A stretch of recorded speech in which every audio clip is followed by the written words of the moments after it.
It won't come close to making the other 5 victims whole again. But it will hold Mr. Folk accountable in the most appropriate way under the law. Right, defense argument, please. Yes, Judge. I think there are 2 statutory aggravators. I think number 2, the history of criminal and delinquent behavior is an aggravator to consider. I also think that the recent violation of probation. The court considers Mr. Folk to be particularly violent, dangerous, and callous. That's what his actions showed me that night. You've heard from the family today how Tim Brown was a son, he was a brother, an uncle, a cousin, a coach, a mentor. He was a helper. He showed up for people. He made a significant impact on so many people, not just his family, but the community as well. And his family has showed up for him today. I think you can tell by the packed courtroom just how beloved Tim was. The loss, the impact that his death has had is immeasurable. You've heard the family talk about the physical impact of the intense pain from losing such a key part of their family. But most importantly, Tim was a father. He leaves a little girl, a legacy behind. And I know that she will do amazing things with her life because she has the support from her family. When it comes to crafting a sentence, I know that the court has an incredibly difficult task. However, there are some statutory aggravators that I would ask the court to consider. Obviously, no sentence that is imposed, no number of years, will come close to filling the void of Tim's loss to his family. But not just him, there were 5 other people that were injured that night. 5 people who had just gone to the bar to have a good time, whose lives were also impacted that night. So I would ask the court first and foremost to consider the nature and circumstances of the case. Mr. Folk circumvented safety measures that were in place. He snuck a gun into a place where guns are not allowed for probably very obvious reasons. You can't have guns in a bar full of people who are intoxicated, it's crowded, it's dark. But he did it anyway. He did it anyway, and then for some unknown reason, perhaps an argument that took place, we don't really know what happened that caused him to fire a gun. And you saw the video during the trial. That gun is pointed straight at the crowd of people. And he fired it again and again and again. And he struck Tim 5 times, and he struck 5 other people. People who then left with broken bones and scars and emotional trauma from that night. Not only that, he terrified hundreds more. That bar, the video is so impactful as you watch a sea of people just drop to the ground, terrified for their lives because of Mr. Folk's actions. So not only did he impact the family of Tim and his 5 other victims, Raymond Riggins, Vincent Fernellis, Jeremy Dickerson, Malcolm Montgomery, and Dwayne Little. All of those people were impacted that night, and so I would ask the court to consider the nature and circumstances of the event because it was so overwhelmingly uncalled for and risky. It is a miracle that no more than the 6 people who were injured or killed were injured that night. The second aggravator I'd ask the court to consider is Mr. Folk's history of criminal behavior. He has a lengthy juvenile history that involves a number of arrests, a number of true findings, and with those true findings come again and again failed components. He went to juvenile DOC, I believe, twice. His juvenile true findings include intimidation as a D felony, theft as a D felony, burglary as a level 4 felony, as well as a number of other arrests. Then I would ask you to look at the Mr. Folk's adult history. His first conviction is the burglary as a level 4 in 2017, and on that sentence, he had a community corrections violation and ended up in the Department of Correction. He then had a number of other arrests, including a strangulation in 2021. He also had a theft in 2023, with again a probation violation where he was sentenced to the Marion County Jail, as well as another theft case with the same outcome, a probation violation. Again and again and again, Mr. Folk encountered the criminal justice system from the time I believe he was 14 at his first arrest until today. Additionally, while he was in custody, he's had a number of violations, as well as being charged with a new offense. He had violations in July of 2024 for assault. He had a violation in April of 2025 for assault on a staff member. He had a violation also in April of 2025 for disruption of jail operations. And then the final aggravator that I would ask the court to consider is the fact that he has recently violated the conditions of his probation, his parole, community corrections, or pretrial release. I went through the pre-sentence investigation, and I noticed that the cases just overlapped and overlapped and overlapped. And so I looked at all of the different offenses, and I did the math on them.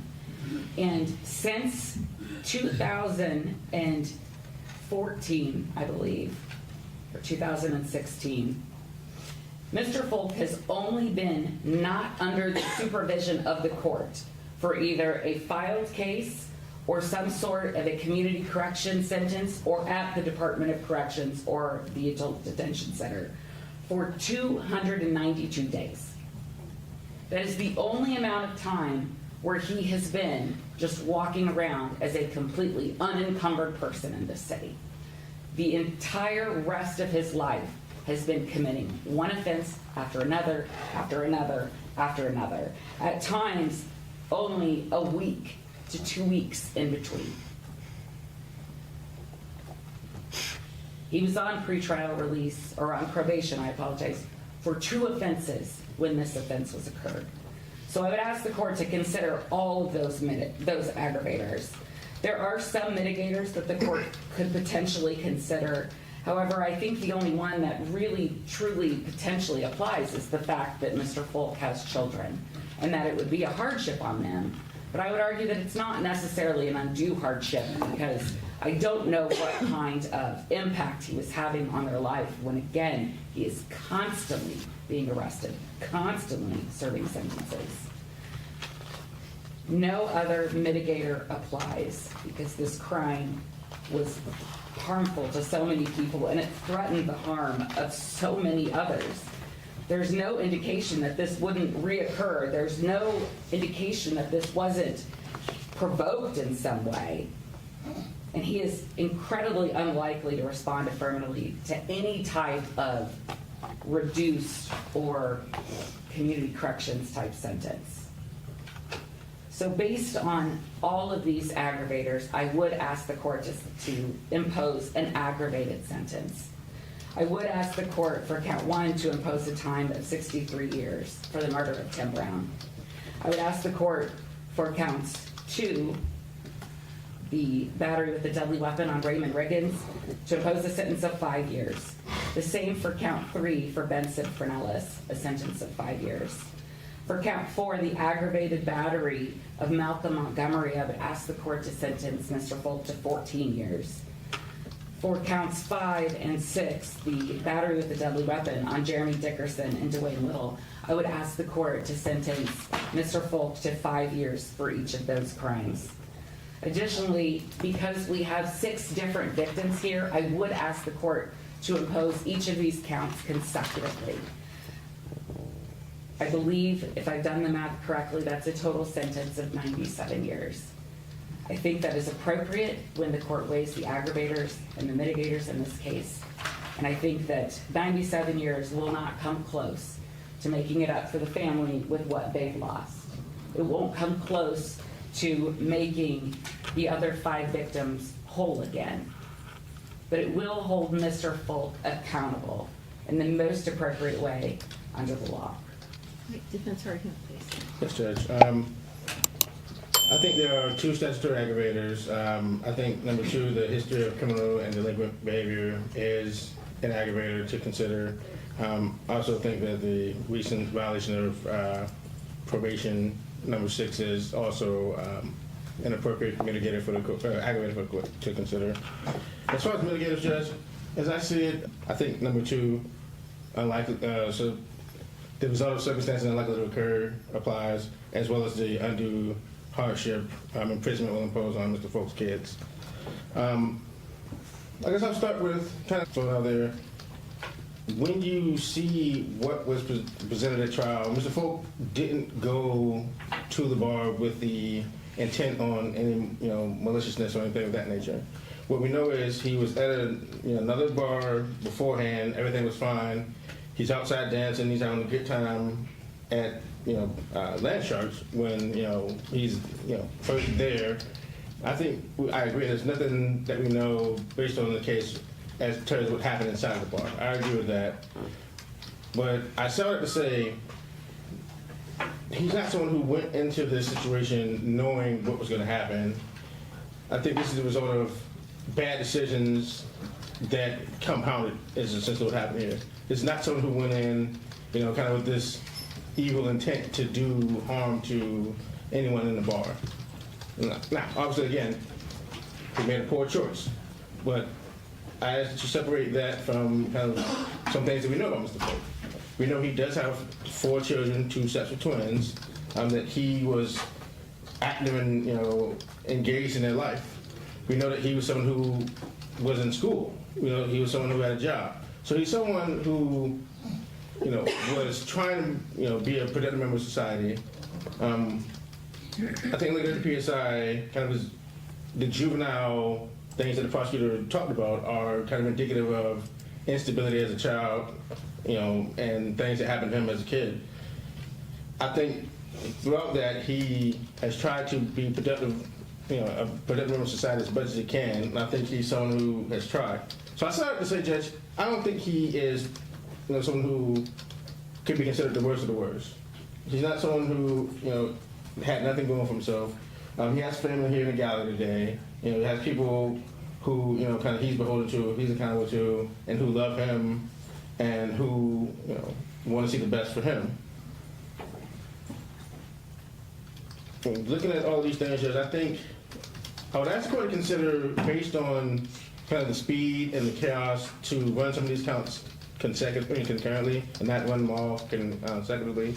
I understand the state's sentiments, but basically we know what happened here. This is not something where, it wasn't intentional. I mean, obviously the jury said it was knowingly, so I asked the court to kind of take that difference into account in terms of the results. I think it needs to be punished, Judge, but I don't think that this needs to be an aggravated sentence. I think, if you're going to craft the sentence, I take the perfect position. You've seen all of the, you've seen all of, the whole case, from beginning to end. So I think you are in a good position. Far be it for me to kind of talk about a number, but I would ask that the court to consider, at the very least, a balanced sentence. Judge, if I may briefly add one thing. Yes, and then Mr. Folk will have the opportunity to.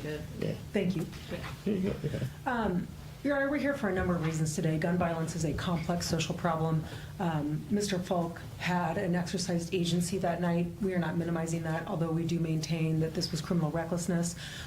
We are here in part because of our government's abject failure to protect us from gun violence.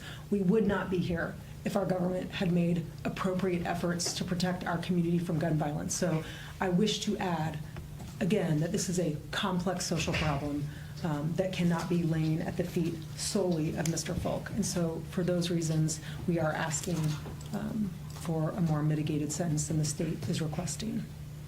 At this time, if you would like to make a statement, you may do so, and I'll consider that before deciding on your sentence, sir. Is there anything you'd like to say? No, thank you, Judge. The pre-sentence report with the correction that was made with respect to the juvenile record, the evidence that was presented at trial, the evidence that was presented during this hearing, Exhibits 1, 2, and A, those were letters presented by both parties that the court had the opportunity to read, and then to consider them. The court has considered arguments at counsel. The court gave the defendant an opportunity to make a statement. He chose not to, and he is not required to do so. With respect to aggravating circumstances, the court considers Mr. Folk's criminal history and his history of delinquency to be an aggravator. Mr. Folk's history is particularly aggravating in nature. He has a sustained history over many years of constantly committing crimes or delinquent acts. It's also an aggravating circumstance that he was on probation when this occurred. The nature and circumstances, as awful as they are, I'm not going to consider that as a separate aggravating circumstance, because I think that that's captured in the 6 separate. Nothing that the court can ever do can bring back a family member, a loved one who's gone. And so the nature and circumstances of homicide matters, it's always horrible, and that's captured by the 45 to 65-year range. With respect to mitigating circumstances, I did have the opportunity to read the letter that was submitted by the defendant's fiance. I understand that he has 4 children, that this would be a hardship on the defendant's children. And the court did note in the pre-sentence report that Mr. Folk had some level of instability in his childhood that the court will consider. All of that being said, the court considers Mr. Folk, based on his actions, based on the evidence that the court was able to see during the trial, the videos that were presented, the court considers Mr. Folk to be particularly violent, dangerous, and callous. That's what his actions showed me that night.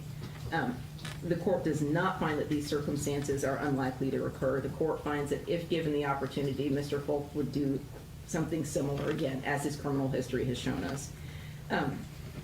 And none of us know exactly what Mr. Folk planned to do when he went into the bar, but the evidence shows that at some level, Mr. Folk made a decision that he was going to arm himself for some reason when he was inside the bar. His actions of retrieving the firearm from the individual that was with him, and then later using the gun, I don't know what he was planning on doing, but he made a decision that he was going to ready himself to use a firearm. Then he used that firearm in a crowded bar filled with people and shot the firearm many, many times. This isn't a circumstance, this is awful as it would be, this isn't a circumstance where he shot at one person and then it hit someone that was on the other side of a wall. You were in that bar, you saw all those individuals there, and you fired multiple times moving around in the bar. I don't know why you did that, but you were aware of what you were doing.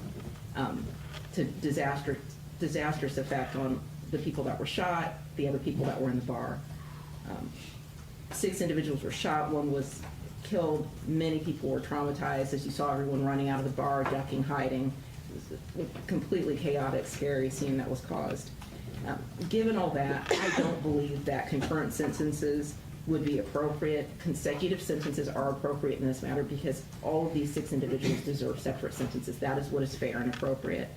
And given the aggravators and mitigators and balancing those, a mitigating sentence as to each of those counts also would not be appropriate. Each of these counts deserves to be served consecutively, and each requires an aggravated sentence. That is what's fair and appropriate. So for count 1, the sentence will be 60 years. For count 2, 4 years. For count 3, 4 years. For count 4, that's an aggravated battery, that will be 12 years. For count 5, 4 years. For count 6, 4 years. All of those will be served consecutively, meaning one after the other.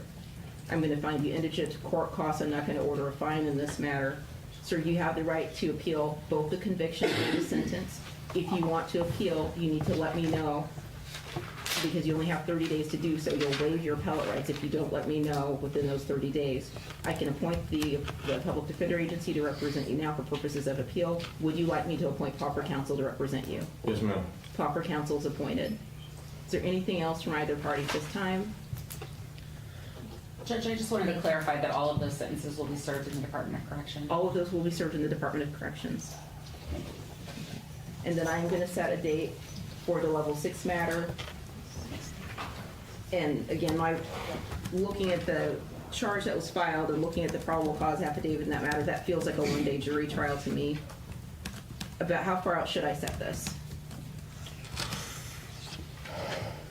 Judge, maybe 6 weeks, I would say. That's fine with the state. Would parties like that to be set on June 18th?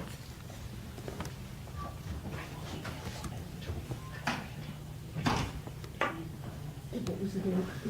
Let me make sure on the phone. June 18th. If I can have one separate one. And it's one count of battery on a public safety official. That's fine. Yeah, that's fine with the state. Right, June 18th at 8:30 is the jury trial date, and then I'll set a final pretrial date.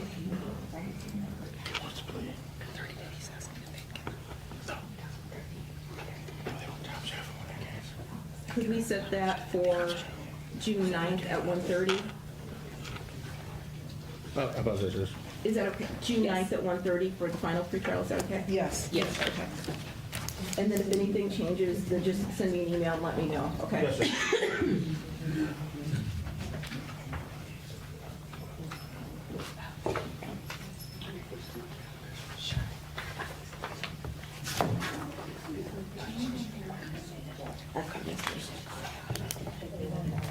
Okay, and then I am going to ask everyone in the gallery that was here for the sentencing on Mr. Folk to follow the deputy's instructions, if they have instructions for you with respect to how you exit or in what order they want you to exit the courtroom. Please follow the deputy's instructions.